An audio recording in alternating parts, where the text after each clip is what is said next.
Yes. So because of his treaty with the British,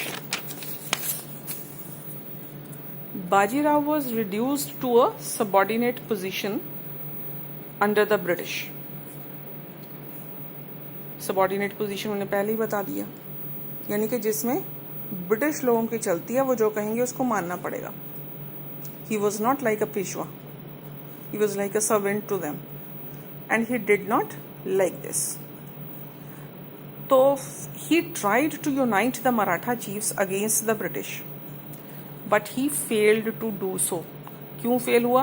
क्योंकि वो क्यों मानेंगे उसकी बात कि पहले तुमने धोखा दिया तो अब भी तुम कुछ कर सकते हो गलत हमारे साथ. बट ब्रिटिश लोगों को जब ये पता चला कि ये हमारे साथ दूसरे मराठा चीफ्स को यूनाइट करने की कोशिश कर रहे हैं, तो the British were angry with Bajirao because of his action against them, and this resulted in a war in which Bajirao had to surrender. तो इस वॉर में फिर उसको सरेंडर करना पड़ा बाजीराव को. और कहाँ तो वो पेशवा बनना चाह रहा था, तो बाजीराव ब्रिटिश जो हैं उन्होंने वो जो पोजीशन थी पेशवा की, वो पोजीशन ही अबॉलिश कर दी कि तुम इस पोजीशन को लेके ही लड़ते हो, तो वो हम पोजीशन ही ख़त्म कर देते हैं. तो the British abolished the position of Peshwa, and in this way the power of Marathas ended.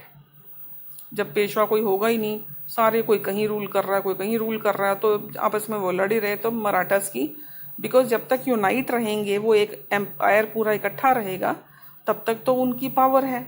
जब वो पोजीशन ही ख़त्म हो गई, सारे अलग अलग हो गए, तो मराठास की जो पावर है वो एंड हो गई.